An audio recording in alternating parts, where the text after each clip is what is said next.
29 has some crazy stellar picks this week. You referred to me as the cheetah. No, I'm just kidding. I always mess up and call you. Yes, sir, Mr. Cheetah. I forgot. No, it's all good. Just in case you guys were wondering, last Saturday we had a special guest on here. Our number one fan, he came up. It was an awesome episode. So if you missed out and didn't get a chance to go back and do it or watch it, do it. That was a fun episode. You know, it was a little bit crazy, but it was all fun. But we're gonna go and recap of what kind of the games or what happened during the games and things like that, and basically how our picks went. Cheese over there, he went 10-1 this week. You know, that's crazy. I was right behind him at 9-2. He would have freaking won. Nope. I nailed him all. I called it, bro. I called it. You should just follow me. You called some crazy shit too, though. Yeah, I know.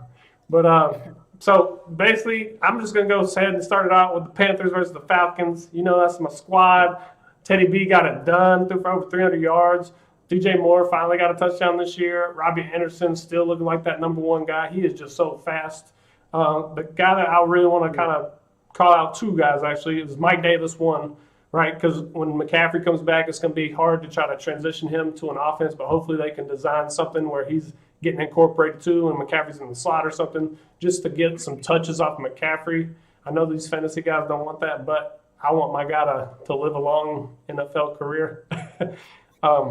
As we saw, Mike Davis ran really, really hard, and he made big plays whenever big plays needed to be happening, not just in the running game, but in the passing game as well.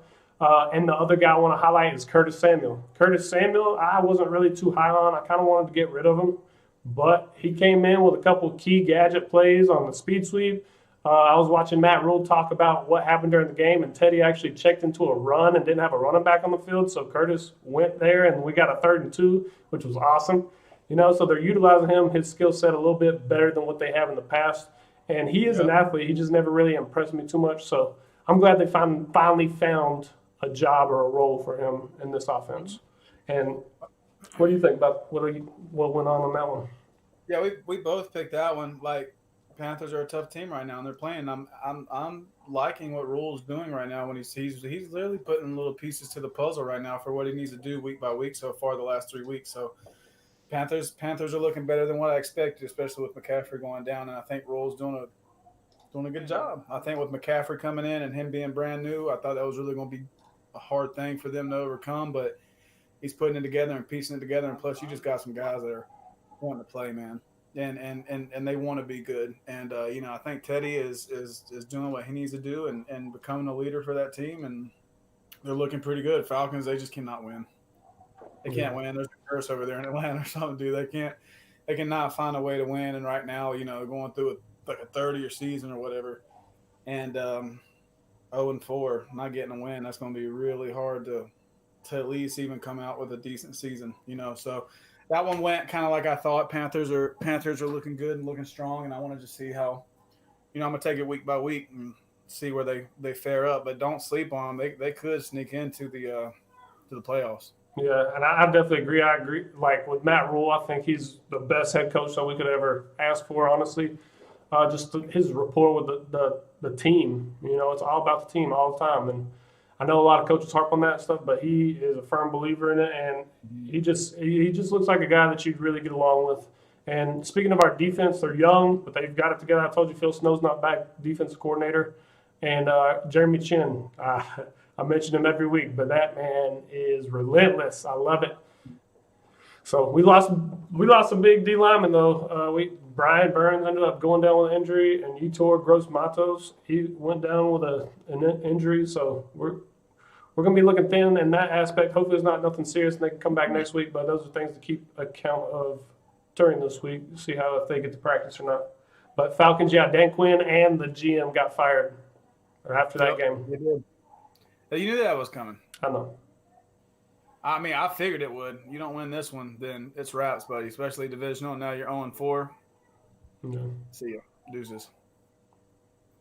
You know, but that going into our next one, talk briefly about the Texans and the Jaguars. Texans came back, like I talked, ready and prepared, and I think more ready and more prepared like I thought they would come, more so than they have this year, and it looked like it. Now they are playing the Jacksonville Jaguars, and I think the Jacksonville Jaguars are hitting what they've been hitting the past few seasons, where they're like, "Oh, we're on a high horse," and then bam, we crash right into a wall. So, and I think they're hitting the part where they're starting to hit the wall unless they play those lower caliber teams. But they're bottom of the middle of the pack type deal when it comes to NFL. Not saying the Texans are going to turn around and be absolutely crazy now, but I do think with what they got going on over there and the way they were calling plays and things like that, and their situational football was a lot better than it's been in the past weeks. And you could tell with them, getting a win and 30-14, that's not squeaking by anybody. Like I said, I know it's the Jags, but that's a game I thought you have to win. You have to win that game, and you have to come in more prepared than you had all week. And I think they did. So I picked that one. So I got that one right. Yeah, and I went with you as well on the Texans. Just defensively, I think the Texans were a way better situational versus the Jags, and they have been matched up all year. And then, like you said, not to give them any real big credit because it's the Jaguars, but Deshaun Watson isn't going to be kept down like that forever. He's going to come back with some vengeance. He's going to come in. He's going to make those big plays. O-line still look like crap. Dude, David Johnson doesn't look like the running back he used to be in Arizona ever since that surgery. And then they don't have no wideouts still. So it's going to be real tough for them. Keep going. A couple matchups like the Jaguars is going to make you feel good about them. But at the end of the day, they most likely won't make playoffs, in my opinion. So yeah, that's get J.J. Watt out of there, get him to a championship caliber team like Carolina, because we need him. That would be crazy. I'll take him. Yeah, me too. So we were both right on that one. I'm going to go ahead and jump into the Raiders versus the Chiefs, baby, because that's the one I call was the biggest upset. I wish I would have moneylined them and the right ones on the same ticket because we would have been rich, boy. We would have been rich. Oh. I was this close, bro. I was this close. But we talked about it, too, before the game. You're like, hurry up. What's the picks? And then you're so close. That was about to get crazy. But anyways, Derek Carr threw for 40-something times, and he completed a lot of them. He was definitely leading the league in that statistical category of completion percentage. And he actually hit the deep ball. Needless to say, the Chiefs got caught man-to-man with no safety help, and that guy kind of just ran away as a post pattern a few times. It happened not just once, but a couple times. And they were always playing ahead. So, if the Raiders get ahead, they're going to end up turning to that running game with Josh Jacobs and be pretty solid, So if they're playing – yeah, exactly. So get ahead, stay ahead. They're a big football team. They got big O-line, good tight ends, a good running back. Derek Carr's accurate. Henry Ruggs ended up coming back. He had 2 catches for over 100 yards and a touchdown. He was one of those guys that blew the top off the coverage, which is what we expect out of him for future games. Hopefully him and Derek Carr establish that rhythm. But then that defense, man, I'm going to highlight those guys because Jonathan Abrams, the safety, he was playing smart. He's died down a little bit with the heightness. He's not busting his load off on a couple good plays. He's actually taking leadership role of that defense, and he's putting people in the right position. I love watching him play. He's got that old Charles Woodson-looking jersey on, so you can't miss him. He looks very old school, but he plays the game the way it's supposed to be played. He's a missile coming down, and the corners actually played well. I know sometimes they wouldn't they weren't even rushing but 3 people and put Patrick Mahomes in kind of a panic, and he was throwing throws I've never seen him throw before, and he got lucky on a couple of them, but he did end up throwing 1 pick. So I'm happy for that. Las Vegas, baby, stand up. Yeah, Tanner, your picks over there, buddy. I was looking at them. They were like 50-50. You hit some good ones, and the ones where me and Cheese got ahead of you. I think the Chiefs came in and took them lightly. I think that's the prime example of what we just seen. It's division. How you gonna take a division lightly? The last 4, they're 0-4 against the Chiefs. Chiefs been whooping that tail for like the last I don't know how many years. Exactly why I chose them. So, they've been whooping that tail. And John Gruden even talked about that. But, he didn't even want to bring up in a press conference about the times that they play the Chiefs because they don't win when they play the Chiefs. And I think they came in there with that same caliber and mindset. And then they got hit in the mouth and was like, damn, these boys have changed some shit over there. And these boys are playing. And they got hit in the mouth, and Patrick Mahomes didn't think it was going to be as easy as it could. And, you're showing they're not respecting them. Well, playing man coverage in the NFL with no safety help. You do that in high school when you think the quarterback sucks or they don't have a guy to throw the ball to. Just lock it up and send pressure. And they're doing that in the NFL. So, and it kind of caught them a little bit. And like you said, when they started getting ahead a little bit, John Gruden, hey, he don't have to be flashy. He's not going to be flashy. If running's working, it's getting him 6, 8, 5, 4 yards. He's going to keep handing that thing off because he's going to win the time management. And now he's already ahead on the scoreboard in certain situations. So I think that's really what it was. And they wound up being able to win with those key concepts. I lost that one. I didn't think the Chiefs didn't come in looking too hot, and the Raiders came in looking hot. It looked like the Chiefs were up all night, the night before, and was like, oh, these boys are like for real. Let me ask you this. Did John Gruden outcoach Andy Reid? Last night, yes. Yes. Yeah, well, yesterday. Yeah, I agree. I think John Gruden, like you said, came in with a plan to stop Mahomes, keep them out the field, and they did. It went perfectly into the football team that they are. Like it fell into the hands. It was like, okay, this is what they want to do. Watch this. I'm about to milk this out of this. And then the defense is going to be a lot better than what Patrick Mahomes is thinking. So I'm going to put pressure on him, not just defensively wise, but put the clock against him too. I know he's been down before and he's came back and things like that, but make it they were slinging haymakers and Las Vegas was staying a little bit ahead and making it and doing enough things, and they didn't shoot themselves in the foot. They shoot themselves in the foot 1 or 2 times, then that game's over. Kansas City takes control of it and they win. Yep. They stayed consistent. They stayed the path. They stayed the course, and they did what they had to do, and they went in there and showed them the thing at playing, man. So I lost that pick, but like I've been saying, I'm really liking what the Raiders are doing, and I told you I'm going to pick them till they get knocked off, so we're going to see what happens now. So Tanner's he's saying that they just had 2 big plays. They were big plays, but, I mean, that's coaching right there. You see the safeties come down, and then you got one-on-one with some of your fastest guys. Why not fill it up? Derek Carr hasn't had the true deep threat for all these years he's been at the Raiders. He had Tyrell Williams, for crying out loud. So, yeah, he ain't got a deep threat. So, I think that's a great play call right there. That OC needs to get a raise. So, I just think I think it was their night, and it played perfectly into their scheme, and that's what it was. And the Chiefs were like, okay, these boys are a lot more serious than they have been the past 2 or 3 seasons. It's not a cakewalk anymore like it has been. Yeah. So that one being said, that one was a great game to watch. The next game we're going to talk about, I'm going to let Cheese get it because this is the one that I fell behind him on. I got him on the Raiders. I fell behind on the Dolphins versus the 49ers. And I told you on the last episode that I was like, I like the Dolphins. And I couldn't trust. I can't pick them. Can't pick them. Or the Browns. Well, I did pick the Browns. You have to put your time meter on every other week for Fitzpatrick because I said that in multiple episodes before. You going to get 327 yards or you going to get 3 interceptions? Well, this was the week for him to get 300 and 400-something yards passing, dude. It was absolutely insane. Dolphins are tired of sucking, and they're not going to be in that low caliber of teams when we talk about the Jets or the Giants or the Jags or Bengals and stuff like that. They're like, heck no, we ain't going to be at the bottom of the barrel no more. And Fitzpatrick is doing what he has to do, which I'm kind of glad because now they're just going to sit there and train and make the boy from Alabama, I destroy his name every time I say it, 2 hour, whatever. Get him really rested up and get him ready to play. But and I think the 49ers, they were struggling because they had so many injuries and things like that. And then they're like, oh, okay, everybody good to go? Okay, let's go ahead and hit it like we haven't missed a step. And I think when you get injured and stuff like that, you sit out with reps and stuff like that, you're missing a step in it. And you're also missing a step coming back brand new to a team that's they're scrappy. I can't say they're hot right now, or they look hot. They look hot, when they played yesterday, but they're scrappy. They remind me of like an old school Giants team, like they're scrappy and they're going to try to find ways to win. And this Patrick putting up those numbers and spreading the ball the way that he did, and 49ers, they got to figure some stuff out, dude. I don't think that their season tanks, but I don't think they don't have a season like they had last year by any means. I don't see them being like in the NFC Championship this year. But good game. I got that one. I just something told me like once you picked Oakland over Kansas City, I was like, I got a little room to play. Las Vegas.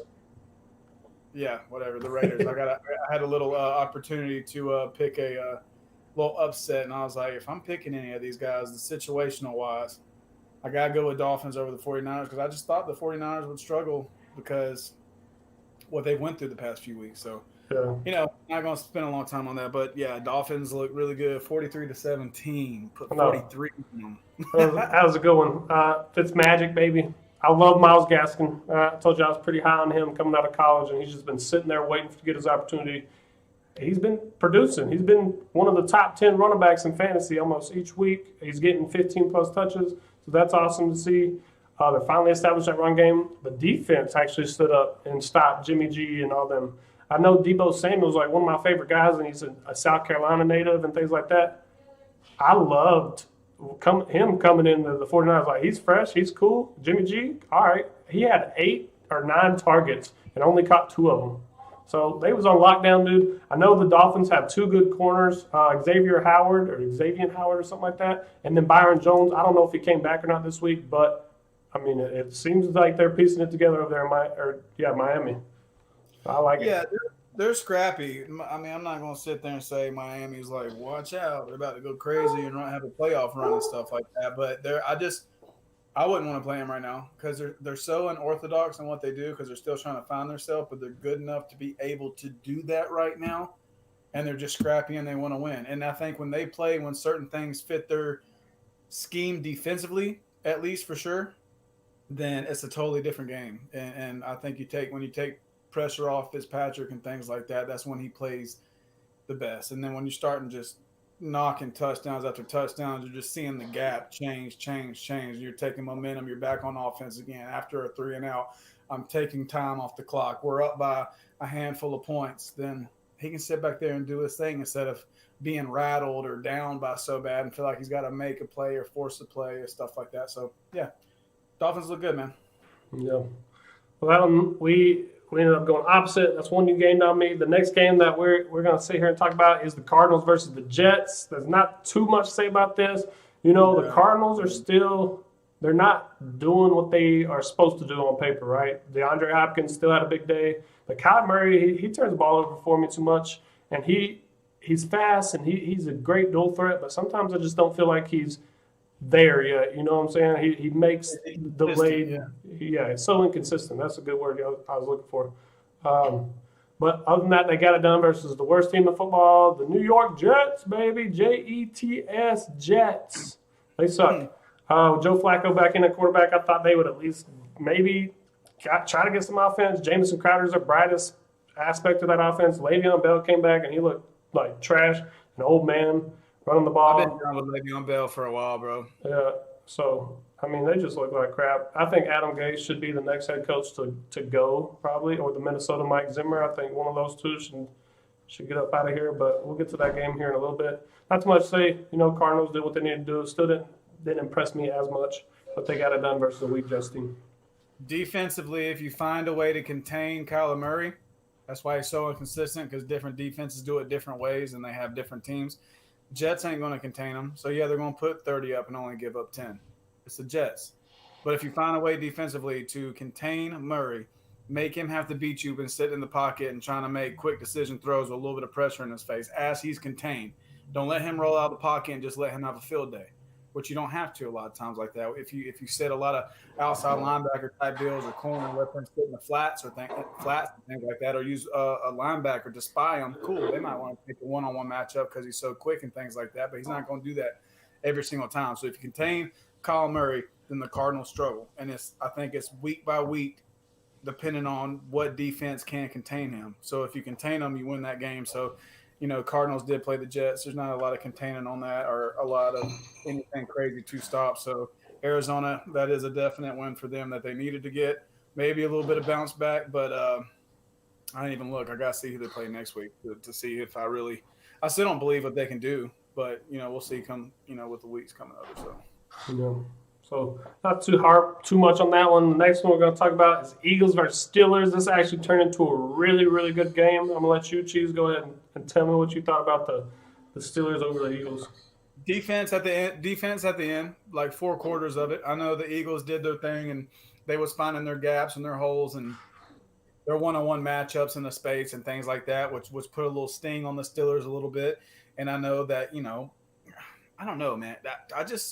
I like Tomlin, dude. I think he's a real. I don't know about defenses per on paper, roster wise, which is like my favorite. But like when I come to play calling, my favorite play calling defense is the Pittsburgh Steelers.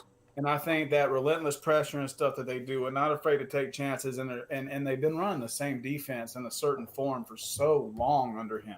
And that's a head coach that's a more of a defensive mindset than an offensive mindset compared to a Andy Reid or a Mike McCarthy or Jason Garrett when he was head coach, or the guy that said the Rams or 49ers. Like, he's more of a defensive set mindset. And I think defense wins championships. If not, it'll get you pretty close to it.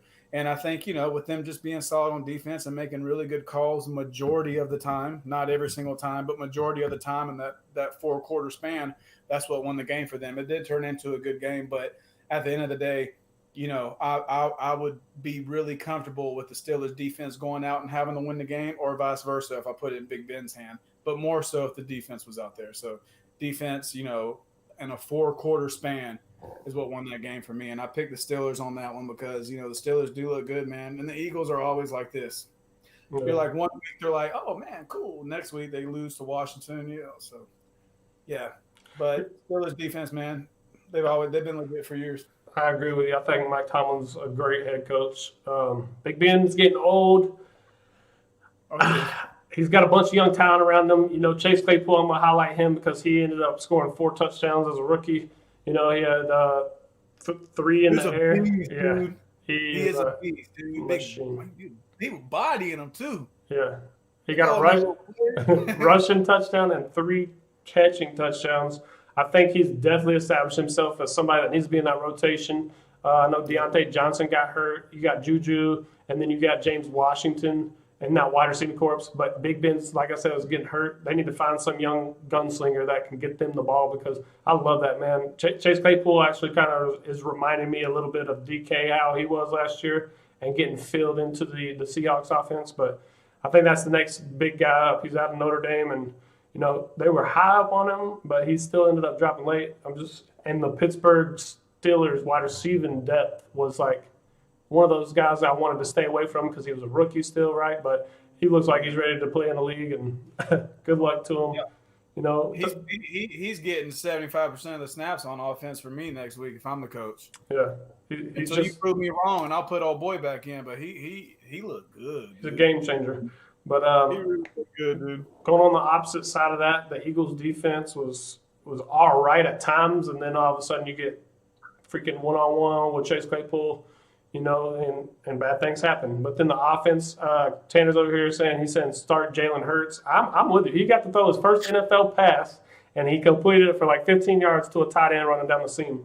And I know they're just throwing him in there, maybe get some game reps and things like that, but I do like Jalen Hurts, and I want him to get his butt in there, but at the same time, I don't want him to get hurt because that O-line's so bad. Well, like one of the greatest coaches of all time, John Madden, said, if you got 2 quarterbacks, you don't have any. And I think they're trying to stick to that scheme, and, Miami's definitely doing it, but hell, Fitzpatrick is having outstanding games sometimes, but I don't know if they want to when Hurts comes in, I think they wanted to come in as like, hey, Carson, you go sit down now. We're not going to rotate. Like, just take a breather, buddy, for a few weeks or the rest of the season. So I think, until that final straw breaks for them at that, because I don't think they want to really go in the NFL as a 2-quarterback type system. It looks good in other levels and things like that, but I think it's going to be a final straw to break. And I'd like to see Hurts too, because I'm not, after all the injuries of Wentz and stuff like that, I'm not on the high horse I was when he first came out. If your O-line is that bad, you got to have a quarterback that can tug it and run, in my opinion. When they're that bad, you got to design some tackles. Get outside the tackles. Buy time. So I agree with you. I don't think they put them in as much until they're like, I think they're testing the waters now.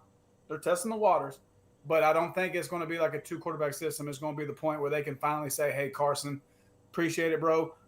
Go sit down. He's going to have the reins right here for a while. And so I don't know when that straw breaks, but I think that's what it is for that to happen.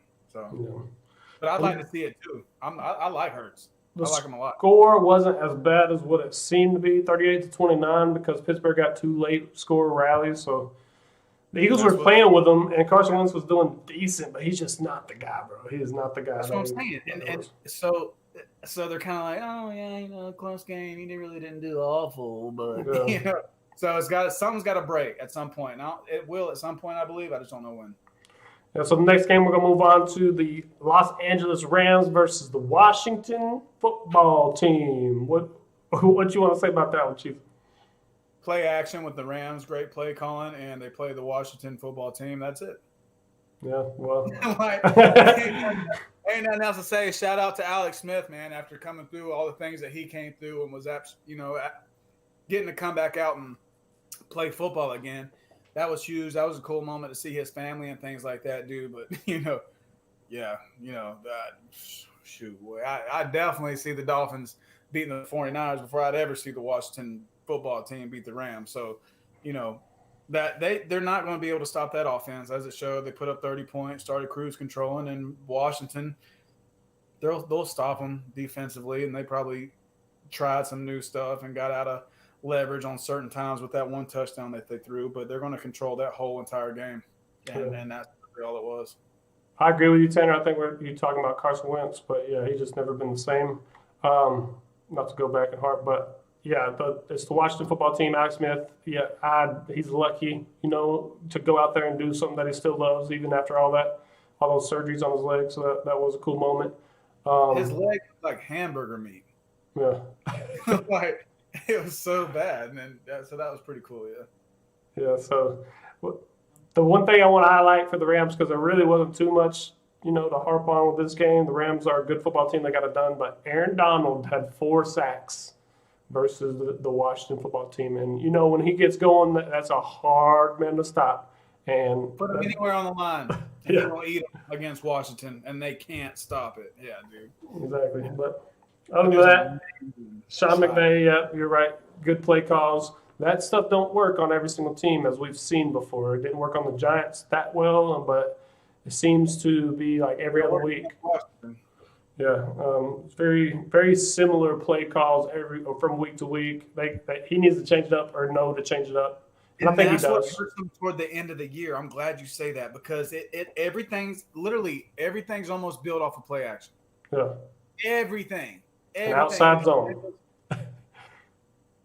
That's what I'm saying, dude. So he's got to throw a little bit something saucier in there, or I mean, he runs different packages and formations, but everything's still off of. Now I'm gonna roll out, and everyone's gonna flow this way. Well, defenses are gonna start flowing that way. Well, what you're gonna see with some defenses, they're gonna draw those field blitzes to the weak side, and he's gonna be rolling right into somebody right smacking him in his face, and that's what always beats the Rams is they get too pretty, yep. And then the blitz gets dialed up right in time, and boom, somebody's dead. Yep. Or what they can also do, man, if they can send that weak side backer type deal, nickel, whatever you want to call them, also from the weak side when they roll out. Now you're talking about Goff, who's not going to tear the wheels off running. If it comes down to it, and I have to take everything out and make Goff run the ball to beat me, no, I'll take them chances all day long. So even if they send it from that backside, running him down, he's got to make a decision. Boom. Now, because nothing's coming off of that backside, you still have they run too high. You still have a safety in the corner sitting on that backside. And what's he going to do? Go to the opposite hash and throw it to the backside numbers?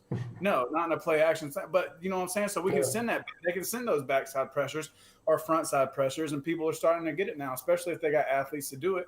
And like I said, they can do it against the Washington team, but people will start catching on to that. And at first, people didn't a year or two or whenever they started getting really good at that, because it was his own kind of formality of running every single formation and a bunch of these plays off of play action with different looks. Well, now they're like, okay, we've seen this and this and this. So I agree with you saying that they do need to switch it up if they want to see themselves prolong their season when it comes toward the end. So, yeah. And then on the flip side of that, right, if you stay back and you play the pass because you're not fooled by the play action, then maybe you start to get gassed by the run. I don't know. It's just one of those things where you're seeing during the game, and then you make those adjustments. We harped on that game a lot longer than what we planned on. But we just started talking about football, man. But that's some real stuff, though. I mean, Next one, we're going to talk about Bengals versus Ravens. This is one I for sure don't really have too much to say about, so I'm going to let you go ahead and tell me what you think about Joe Burrow, your boy. It's not my boy, dude. He played for freaking LSU. I'm a Gators fan, so he's not my boy. But like, I figured he would do. I had some not high hopes for him, but he's doing. I think he would have won maybe another game than he maybe one or two than they have so far. They're playing the Ravens. There's no one on that Bengals defense that should be able to stop anything on the Ravens offense, and the defense for the Ravens shouldn't have no problem at all stopping Joe Burrow, and that's what they did. And Bengals are still the Bengals, and Ravens aren't. I don't think they're still the Ravens we seen last year.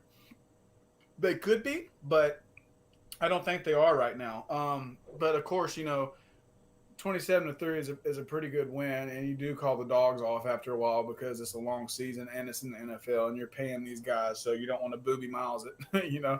So, Joe Burrow will be all right, man. He just, we've seen so many people die at Cincinnati and Cleveland and New York Jets as a quarterback that it's just hard, and that's just how it is. But, Ravens just a better football team. Literally, if you got good athletes, you win. If you got shitty athletes, you lose a pretty good bit of times. And they have definitely a lot better athletes, and that's kind of what that game came down to. Yeah, Lamar Jackson didn't really do too much, and he didn't have to do too much to win. And the defense for Baltimore just too much for Joe Burrow. I thought maybe Joe Burrow might throw some magic in there, in the fourth quarter, get some BS fantasy points, but ended up just being shut down, dude. They were on their receivers like glue, and then they don't have a running game with Joe Mixon. I don't like Joe Mixon too much, but he's apparently signed a 4-year deal. So whatever, Cincinnati. What do you think about AJ Green, though, dude? You coach receivers. What do you? He's gone. There's too much better young talent behind him, I think, on that roster. I think Todd Boyd he's not as athletically gifted, but he gets the job done. Then you got T. Higgins, the rookie coming out of Clemson. That dude's a baller. Then you got Auden Tate. A lot of people don't know about Auden Tate and John Ross. John Ross, obviously, people know about, but Auden Tate, man, I like that kid. And he got some time in last year, but not this year because of AJ Green and who he is. I think you should just need to move on. He's been a distraction. He's hurt again, so just get on with it.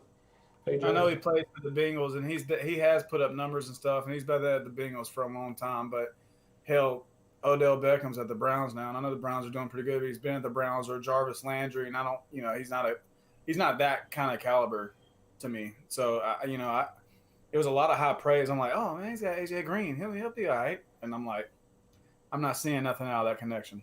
So that's why I wanted to ask you. So yeah, I think he'll thrive in a different team, probably. Honestly, probably go to New England.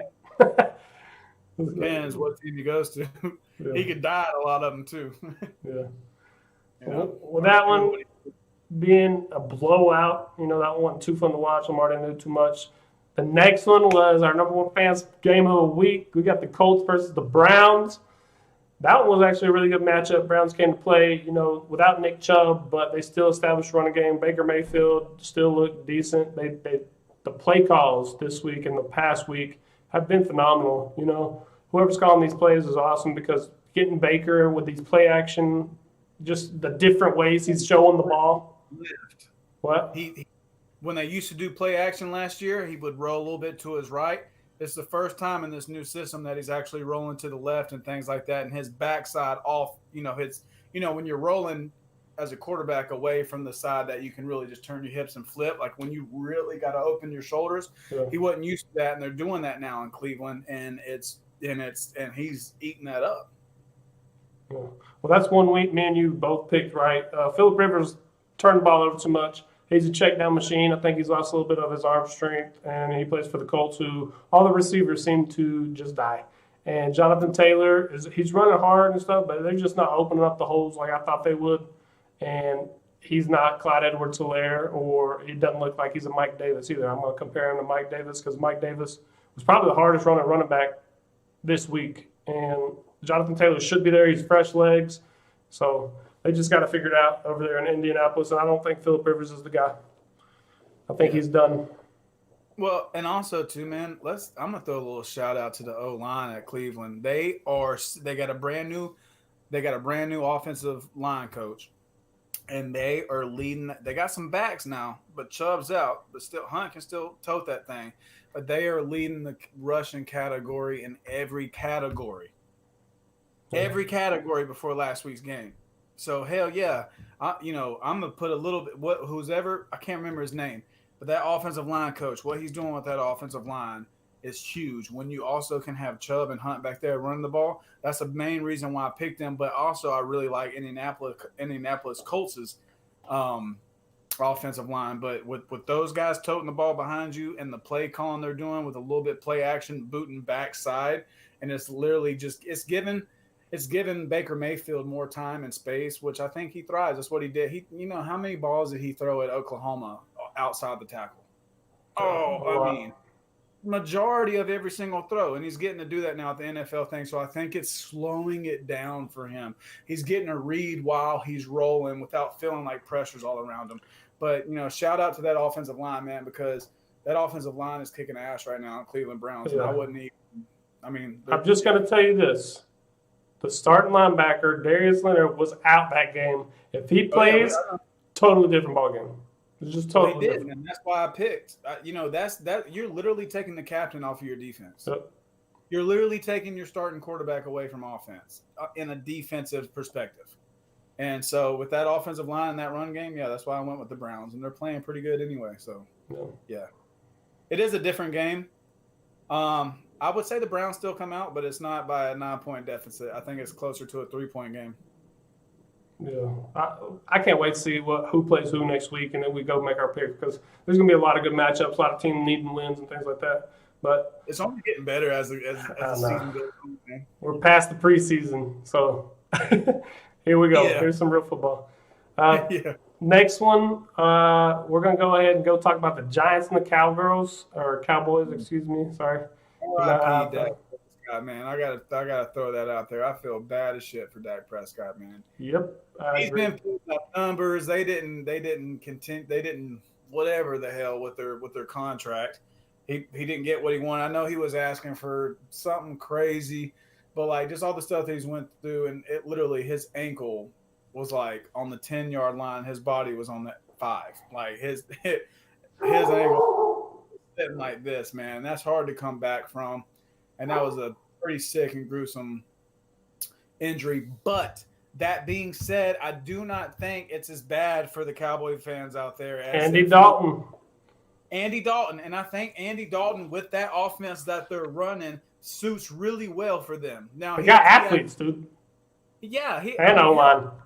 You could granny shot a football and let CeeDee Lamb, Amari Cooper, or whoever the hell wanted to catch it or Gallup and get yards, but it's not like other teams.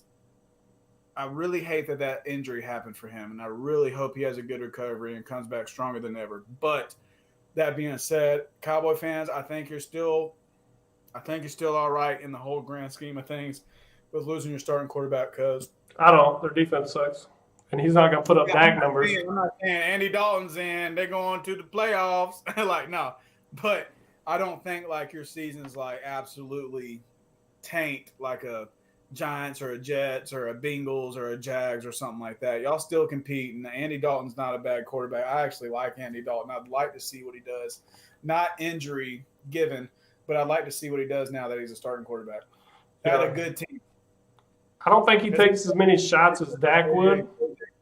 So I don't think he'd take as many shots as Dak would, but I do think he's a good quarterback. He's not going to put up 500 yards a game, I don't think. He might have to, though, because that defense sucks so bad. So yeah, but control the clock. Don't go for hell. Don't go for bombs and give the ball right back. Yeah. Win the first down. Move the chains, and he can move the chains with the talent he has. Take 4 or 5 minutes off the clock on a drive. Please keep the ball away from your defense. Keep them off the field. And so if you don't want to take shots, let's just nickel and dime it. First down, and chew the piss out of the clock, kind of what the Raiders do. Yeah, Tanner threw out an interesting thing. He said Dalton made the playoffs 6 times in Cincinnati with a crappy O-line. So, yeah, I mean, we're both high up on Andy Dalton. I just don't think he puts up those kind of numbers, but he might shock us all, right? He ain't got to put those. I don't want him to put up those numbers. Yeah, he might not have to, especially if the defense gets together. The Giants, on the other hand, their defense looked pretty bad, worse than it has usually all year. But it's a division game, they're going at each other. Daniel Jones finally got some time to make some throws down the field, and Darius Slayton came up huge in that aspect. Evan Ingram had a big day. They kept it real close, a little bit closer than what I was thinking was going to happen. But the Cowboys ended up driving down the field, kicking that field goal, and winning, and that's what matters, getting that division win. Yep. So, yeah, Tanner said Zeke's about to eat. I think so too. I think they're going to take a lot of pressure off Andy Dalton, but when he gets his chance, he's going to do something with it. But I'm sitting here though, like, I don't know, bro. Zeke's got to do a little bit more to make me get back on the Zeke train like I was last year or the year before. Like, I mean, I love Zeke. I think he's a great running back, but I don't think you can base your whole offense around him like you can a McCaffrey. Other people's got to do a bunch of stuff, and you don't need to, though. You can establish a run game to open up the passing game because you have animals out there that you can throw the ball to. Okay, now they spread the box. Now hand it back off to Ezekiel Elliott. Now they've closed the box. All right, let's get some one-on-one matchups in space, and we don't have to go all the way downfield. I mean, if they just keep the damn ball away from it, just keep their defense off the field and just milk the piss out of that clock, Cowboys will be all right. I just still think that defense sucks, but that whole division is bad to me. So I saw a meme. That's what I'm saying. Don't put them bitches on the field. I saw a meme today that The Rock was buying the whole NFC East to put in the XFL because they just suck. That was pretty funny. A 4-team extension to the XFL. Yeah. And then the last game that we're going to talk about, guys, this was a nail biter last night. This was the one that separated the Cheese and the Cheetah.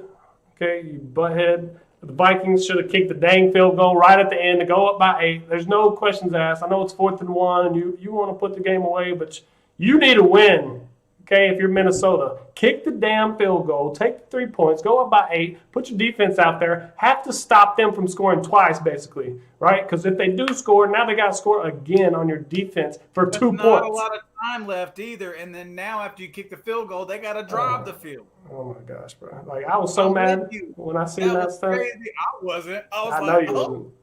4th and 1, they're going for it. Let's go. I'm gonna come out with this shit. Cause give the ball back to Russell Wilson and let him have to score a touchdown. We've seen that shit before. But like you're saying, then they would have had to score a 2-point conversion.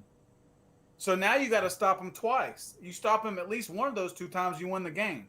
So that was crazy. Yeah, I'm with you on that one. The biggest thing is that it was 13-0 in the first half. Dalvin Cook went down with a huge injury right there, right before half, and Alexander Madison came in, stepped up. He actually, you said he had over almost 100 yards, right?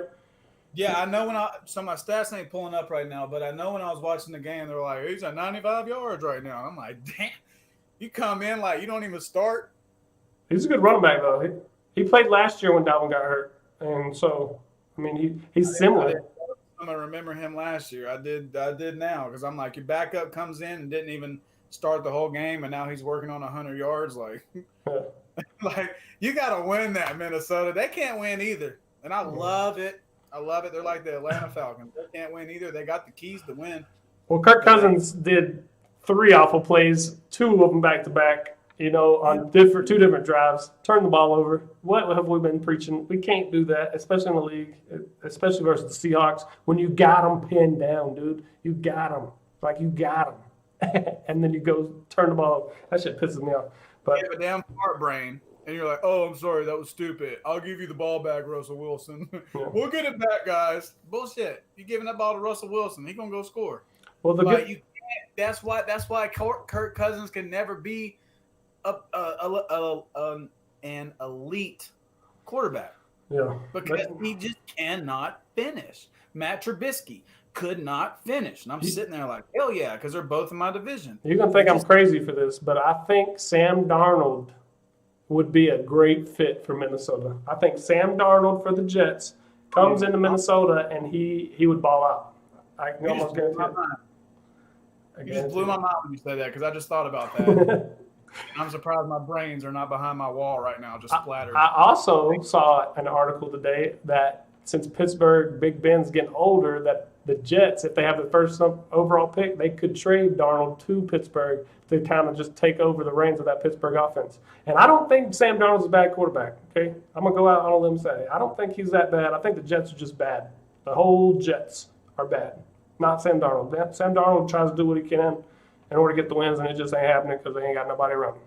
Right now, I'd say he's ass because he is with the Jets, but I would really like to see him at a different place because that's another one that went there.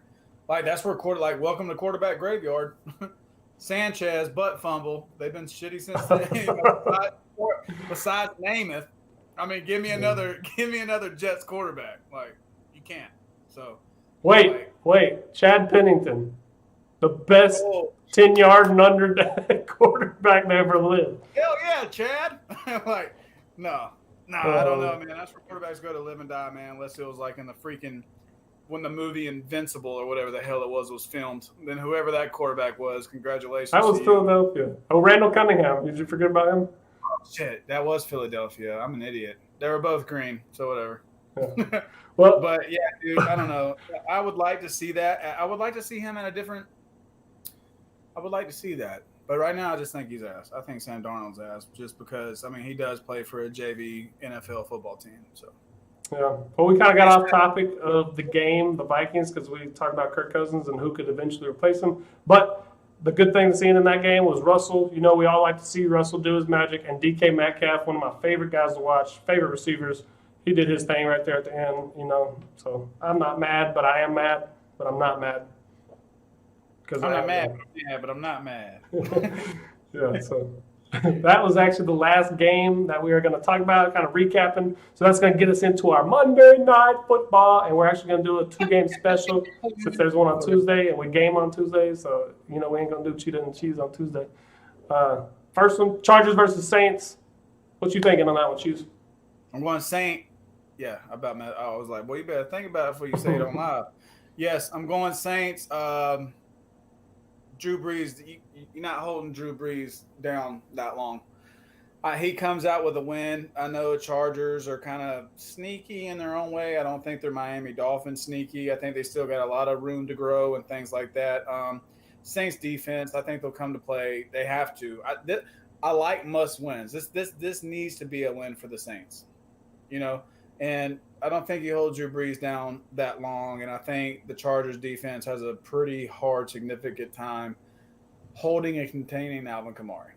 Yeah. And I just think when it comes down to coaching, I think Sean Payton is just going to outcoach and find a way to win that game. So I go Saints on that one, just off of those few factors. I mean, we've seen Chargers do some good things, and the quarterback's throwing over 300 yards and stuff like that, still in losses at sometimes. So it doesn't really make me too scared if they do have a 300-yard game passing or something like that, because they still have done that in lost games. And I'm not really too amped up on their defense right now, especially when the Saints, because when the Saints are firing, bro, they're firing. And I'm not gonna sit here and put the Saints at like a low totem pole football team right now. I mean, they haven't done anything great or nothing like that, but I'm going off of organization, the coach they have, and the players that they have on that one. I think they get it done against the Chargers tonight. Yeah, Sean Payton's one of the best when it comes to game planning. Two big things for the Chargers is Trey Turner, who they traded for from Carolina. He's out. And they also got Brian Beloga from the Packers. So that's two of our former teams getting traded to the Chargers, but they're both out. And that's a huge loss on the O-line. Beloga has been legit for years. That might be their best O-lineman on the Chargers. And I'm glad you mentioned that. And he's not playing. So, and then well, Trey Turner hasn't played almost all year, but I think this is Beloga's first one he's going to miss. So that's going to open that left side. What's the DB's name for the Saints? Cam Jordan. Yeah. Watch him have a field day. Okay. And then I think they lost Austin Eckler too, so the rookie Joshua Kelly's got to step up. Justin Jackson, he's obviously the vet. He's gotten those touches whenever they went down last year, Melvin Gordon and Austin Eckler, and so he's coming back off of injury as well this week. So that's going to be an interesting running game for Justin Herbert. I do think also the Saints are going to win this one. Even without Michael Thomas ended up punching somebody in practice and got suspended, so he's not playing tonight. He's healthy apparently. I didn't even know that. Yeah, he punched one of his teammates in the thing. Tanner's over here saying Breeze is is going up 2 TDs on Brady. Tom Brady threw for 5 touchdowns. He was 3 behind. So I don't know how many did Tom have this week? Did you remember? Because it was versus Chicago. I'm trying to look at my stats, and the freaking thing says your stat. Oh no, I got it. It's 1. He threw. So he's 4 touchdowns ahead with Drew Brees going into tonight's game. I think Drew Brees gets 2 or 3 of them for sure, but I just don't. I think he either ties it. No, he can't be already 2 up. Tanner. Drew Brees only had. We've been keeping up with this, right? Because Tom Brady had 5 more. Oh, you might be talking about overall, like the whole stats for touchdowns. Yeah, he is. He is. He's number 1. But we were talking about a little bet going on between us with who would basically hold the crown at the end, pretty much even. So we've been just evenly doing it. So that's how that is. But like I was saying, Michael Thomas out punching a teammate. They are missing one of their cornerbacks still. Marshawn Lattimore is questionable, so could be real interesting in a high-scoring game with Justin Herbert back there. But I do think the Saints are a little bit too much. Chargers ain't ready. They take care of rookie quarterbacks better than most people. So, yeah, Sean Payton gonna. So last week, Breeze threw for 5, like you said, and Brady threw for 5, and Breeze only threw for 2 when they played the Lions. And so I'm still thinking he's definitely still 2 or 3 behind. So he could tie it tonight. Good shout out. We gotta figure out that total number. But yeah, we might have said who's holding that at the end of the year, Tanner. I can't remember. I don't know, but I was thinking just match up every single game. I think Cheese was too. Right now, from the 5 to 3, I do know Brady's up right now. I do want to see how much it would take for Drew Brees to score tonight to tie it or beat it. Yeah. And he might get it done. So that one's that. 2 of us going Saints. 2 or 3. The next game we're going to talk about is the one that's happening Tuesday. We get more football during the week. Hell yeah. Thank you, football gods. I love football. I think Cheese loves football a little bit. No, I know you sleep with that helmet on every single night. I know you do. Yeah, my Astral helmet. I headbutt the wall, and I get right in the covers and turn the lights off. Yeah. Now we started. North Carolina started their football practice today. We had our first football practice today, so that went smoothly, and that was dope. That's your hype. I want to get back to. I do and I don't, but I do because I love football, and I love all this NFL stuff too. The next one, we got the Bills versus the Titans. Titans been COVID related for a couple weeks now. They're fresh. The Bills are on a 4-game win streak. They're looking really good. I love Josh Allen. I talk about him every single week, and I just love that guy. He plays football the way it's supposed to be played. He can throw that thing a mile running to the right. He's kind of like Patrick Mahomes, but better runner, in my opinion. He's a bigger guy, too. This one's going to be tough, though, because, like I said, Titans are fresh. Derrick Henry's fresh legs. Ryan Tannehill's going to be seeing his first action in like 2 weeks. I don't know who's actually out for the COVID stuff, but if they're both healthy, it's going to be a real close matchup. But I still think the Bills pull it out somehow. They pulled it out versus the Rams that 1 week. I think they do it again versus the Tennessee Titans tonight. Josh Allen, Devin Singletary, too much. Stephon Diggs, John Brown. I think that offense is going places, and they might just take over that whole division in the AFC East. Yeah. What you think about tonight? Tomorrow. But you already said it. You already named it. You named the guys. That's the difference maker for me. Contain Derrick Henry. It's hard to. He still has had 100-plus yards or 100-yard games, and they've still lost. So make them one-dimensional, and I think the Bills can do that. And I think right now, Stephon Diggs and Josh Allen, Bills Mafia, man. Bills Mafia wins this game tomorrow, and they're on a high horse right now. And I think Bills, but with the Titans going with everything they did, because I did it today with the COVID going on and stuff like that, dude. We had to wear our masks and socially distance and, blase. It was good to get back out there. But when things are shutting down like that, they're not getting able to put the work in that the other team is doing, and they're playing another team that's coming in off of 4 wins right now, and Josh Allen's hot. And more film, though. I got more film time. I don't care. Bills win that one. And I'm high on the Titans. I've picked them a few times, and I like them, and Derrick Henry's on my franchise team, but Derrick Henry can still have 100-plus yards rushing, and they can still lose that game. And so if that's the case, and because we've seen it, then cool, let him get 100 yards. And I think Bills are good enough to still win that game like the other teams have been able to do. Make them one dimensional. Make them one dimensional. Well, another guy that's coming back too, A.J. Brown. They're supposed to have him come in that game for the first time since week 1. He had a bruised kneecap or something like that, so they've been taking him real cautiously because Corey Davis has been doing what he needs to do. I think Corey Davis is actually out this time, so A.J. Brown has to step up. They might be the only receiver that Ryan Tannehill's thrown to. You got Jonnu Smith as the tight end. That's been pretty good all year. But like I said, I think the Bills are too much. And Tannehill's been out how long? He's been out for 2 weeks. I mean, just based off COVID. Yeah, and I didn't know how long. I knew it had been a while. So, yeah, I think he comes in a little bit more rusty. I think that's a quarterback that does really good and strives when he's in a good rhythm week by week, especially establishing a great run game. But, yeah, dude, I don't know. I go with Bills with this. Prove me wrong. Like, I think the Bills are pretty solid right now. Yeah. Well, that is all the time we have for you on this episode of Cheetah and the Cheese. I have a chance to get to 50 wins with these two games in the next 2 days. So I'm hoping this happens just so I can be 50 and 25. You know, you'll be 48 and 25 if they both win, but I want to hit that mark of basically 75%. You know, sweet time. It'll come. Yeah. I'm creeping. We appreciate you guys that tuned in and wanted to come talk football with us. Tanner, we always appreciate you, man. Thanks for being here. But with all that being said, guys, I hope you enjoyed tonight's game, Saints versus Chargers. Cheetah and the Cheese. Cheetah and Cheese, baby. Cheese out. Thanks for tuning in. See y'all.